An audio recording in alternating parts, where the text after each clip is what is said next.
Diary के पन्नों से मैं हूँ पायल और आप सभी का बहुत बहुत स्वागत करती हूँ। चलिए तो आज एक कहानी आपको मैं सुनाती हूँ जिसका शीर्षक है लड़के की माँ का दर्द। अक्सर ऐसा कहा जाता है कि लड़की की जब शादी होती है तब लड़की और उसके परिवार वाले बहुत बेचैन होते हैं। उनके सामने बहुत सारे प्रश्न होते हैं कि भाई हमारी बेटी जिस घर में जा रही है वहाँ सब उसका ध्यान रखेंगे या नहीं, हमारी बेटी वहाँ सुखी रहेगी या नहीं। लेकिन आज ये कहानी किसी लड़की या उसके परिवार की इमोशनल कहानी नहीं है, कहानी है लड़के की माँ की। वैसे कभी किसी ने सोचा ही नहीं कि यदि लड़की की शादी के समय उसकी माँ आंखों में आंसू भर उसे विदा करती है तो लड़के की माँ को भी बहुत सारे प्रश्नों ने घेर रखा होता है। सालों से जिस घर पर उनका अधिकार रहा हो, जहाँ सिर्फ उनकी चली हो, आज उस घर में एक अनजान शख्स प्रवेश करने वाला था। तो चलिए देखते हैं कि लड़के की माँ कैसे प्रतिक्रिया करती है जब उसके घर में उसके बेटे की पत्नी, घर की बहू प्रवेश करती है। क्या आप तैयार हैं? तो चलिए। मध्य प्रदेश के इंदौर शहर में रहने वाली अनुपमा जी के घर पर उनके बड़े बेटे आलोक की शादी की शहनाई बज चुकी है। बहू सपना नागपुर की रहने वाली है। अनुपमा जी की खुशी का कोई ठिकाना नहीं है। उन्हें इंतज़ार है कि कब सपना उनके घर आ जाए। अरे अनु, तौलिया देना। अनुपमा के पति ने बाथरूम से ज़ोर से आवाज़ लगाते हुए कहा। कितनी बार कहा है तौलिया लेकर जाया करो, अब अच्छा थोड़ी लगता है। घर में बहू आएगी और उसके सामने ससुर तौलिया मांग रहा है। अब अपनी आदतें ज़रा बदलो, पहले जैसा नहीं रहेगा। बहू के सामने ज़रा सलीके से रहना। अनु नीले रंग का तौलिया उन्हें पकड़ाती हुई गुस्से से बोल रही थी। आशा सुन, ये सारे कपड़े ले जा, तेरे काम आएंगे। अनुपमा ने घर की काम वाली को कुछ कपड़े थमाते हुए कहा। इतने अच्छे कपड़े भाई को दे दिए, पति ने सिर खजाते हुए कहा। बहू के सामने सब अच्छे कपड़े पहनना, वरना क्या सोचेगी वो। चलो इस तरह तौलिए में मत घूमो, जाकर कपड़े पहनो। अनु एक बार और गुस्साई। अनु थकान हो तो आज खाना बाहर से मंगवा लो या फिर कुछ सादा ही बना लो, पति ने सुझाव दिया। देखो, बहू के सामने तो ऐसा कहना मत, वरना उसे भी लगेगा कि जब भी मन ना हो बस बाहर से खाना मंगवा लो। अनु ने अपने पति के प्रश्न का अजीब सा ही उत्तर दिया। घर का कोना कोना चमक उठा था। सारे नए कपड़े अलमारी में सज चुके थे। कुछ नए बर्तन और क्रॉकरी भी आ गई थी। अनु रोज मुंह पर लेप लगाने लगी ताकि शादी में सुंदर दिखे। शादी का दिन आ गया। सपना बहू बनकर घर पर आ गई। 3-4 दिन आलोक और सपना घूमकर भी आ गए। अनु बिल्कुल तैयार थी अपनी सास की भूमिका निभाने के लिए। सारा रिविजन उसने कर लिया था। सपना सुबह 8 बजे उठी तो उसने देखा अनुपमा उठकर तैयार होकर बैठी थी।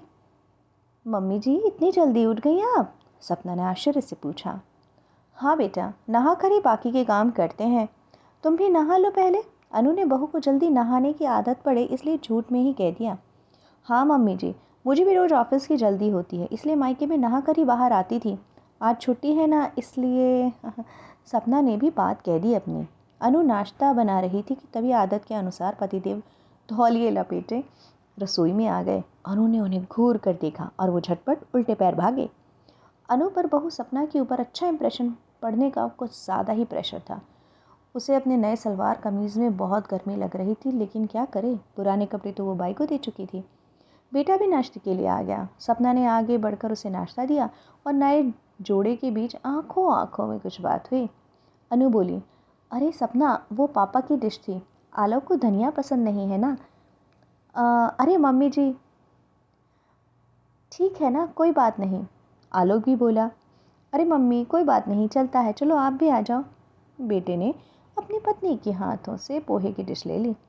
लीजिए जनाब, बेटे के जोरू का गुलाम बनने की शुरुआत हो गई। ऐसा मैं नहीं, लड़के की माँ ने सोचा। दोपहर के खाने की तैयारी होने लगी। सपना ने कहा, मम्मी जी मैं सब्जी बनाऊं? सपना ने मसाले वाले बैंगन बनाए।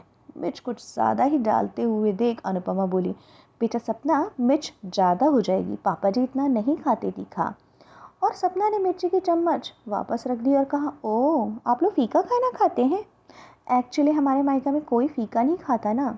ठीक है मम्मी जी, अब से मैं फीका खाना बनाना ही सीखूंगी। लीजिए, रसोई में भी शुरू हो गई अपना अपना स्वाद और अपनी अपनी बातें। दोपहर को सभी अपने अपने कमरों में आराम कर रहे थे। अनुपमा जी के फ़ोन पर उनकी बड़ी बहन का फ़ोन आया। वे आलोक और सपना को बधाई देना चाहती थी क्योंकि शादी पर भी नहीं आ पाई थी। अनुपमा दौड़ी दौड़ी आलोक के कमरे में गई और आदत के अनुसार दरवाज़ा खोलकर अंदर जाने ही वाली थी कि उन्होंने देखा दरवाज़ा तो बंद था। फिर क्या, उन्हें आभास हुआ कि इस तरह इस समय दरवाज़ा खटखटाना ठीक नहीं।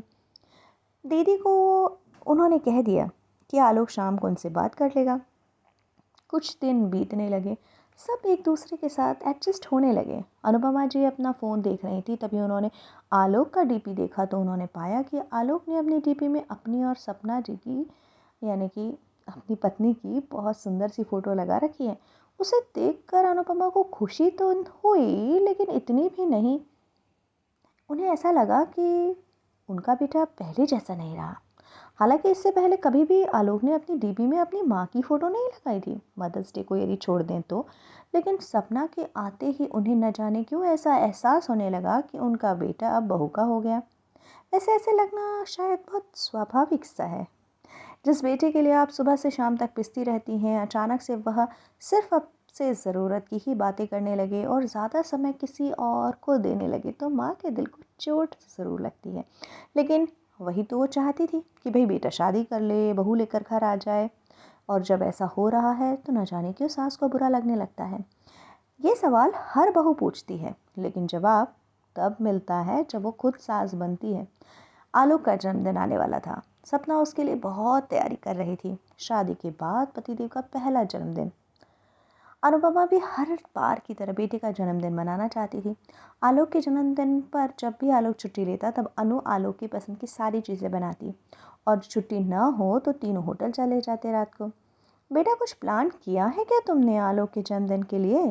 अनुपमा ने अपनी बहू सपना से पूछा। जी वो मैं सोच रही थी कि यहाँ का जो ग्रीन पार्क होटल है वहाँ जाएं। सपना ने अपने दिल की बात कह दी। हाँ हाँ क्यों नहीं, ज़रूर चलेंगे, मज़ा आएगा। अनु ने कुछ ज़्यादा ही उत्साह दिखाते हुए कहा। ये लेकिन सुनकर सपना का चेहरा कुछ लटक सा गया। वो तो क्योंकि आलोक के लिए एक रोमांटिक डिनर का प्लान कर रही थी, लेकिन वो कुछ बोली नहीं, बस वहाँ से चली गई। लेकिन आलोक के पिताजी ने सपना का चेहरा मानो पढ़ लिया। इस बार इन दोनों को अकेले जाने दो अनु, पहला जन्मदिन है साथ में, उनको एंजॉय करने दो। समझदारी दिखाते हुए पिताजी बोले। अनु ने कहा, बहू आ गई तो क्या माँ बेटे का बर्थडे भी ना मनाए? बेटा पराया कर देंगे क्या आप? देखो अनु, ऐसा नहीं है, अब उनकी ज़िंदगी शुरू हो रही है, उन्हें अपना आशीर्वाद देकर आगे बढ़ने दो, पति ने समझाया। तभी आलोक आया और बोला, मम्मी जन्मदिन के दिन मैंने छुट्टी ली है, लंच आप बनाना, फिर डिनर पर बाहर चलेंगे। अनु बोली, हाँ हाँ तेरी पसंद का ही सब बनेगा, मैं पापा और सपना मिलकर बनाएंगे और रात को तुम दोनों बाहर चले जाना। सपना का चेहरा मानो खुशी से वो फूल ही न समा रही हो, क्योंकि उसकी सास अनु ने उसकी दिल की बात कह दी। सपना अपनी सास के गले लग गई और अनु भी मुस्कुराने लगी। उसे भी लगा कि उसने आज एक समझदारी भरा कदम उठाया है अपने पति की समझदारी की बात सुनकर। भाई ये बात तो सौ आने सच है कि हर बेटे की शादी के बाद उसकी माँ को हर पल यही लगता है कि बेटा जोरू का गुलाम हो गया है, बेटा बदल गया है, वो माँ को प्यार नहीं करता, माँ की बिल्कुल फिक्र नहीं है उसे। लेकिन ऐसा होता नहीं है। समझदारी इस बात में है कि आप अपने बेटे से जितना प्यार पहले करती थी अब भी करिए, आपका बेटा भी आपसे उतना ही प्यार करता है। लेकिन बस अब उसकी पत्नी भी है उसके साथ, तो थोड़ा एडजस्टमेंट सब करके रहें तो कोई बुराई नहीं है। ज़िंदगी बड़ी आसानी से चलेगी और रिश्तों में दरार नहीं आएगी। कैसी लगी आपको ये कहानी? यदि आप लड़के की माँ हैं तो शायद आप इस कहानी से रिलेट कर पा रही होंगी, और यदि नई बहू जल्दी ही घर आने वाली है तो ध्यान रखिएगा, ऐसे किस्से आपके घर में भी ज़रूर होंगे। कैसी लगी कहानी ज़रूर बताइएगा। फ़िलहाल मैं आप लोगों से लेती हूँ विदा, और जल्दी ही लेकर आऊँगी एक नई कहानी। सुनते रहिएगा, शेयर करते रहिएगा और ज़रूर कमेंट करके बताइएगा कि ये कहानी आपको कैसी लगी।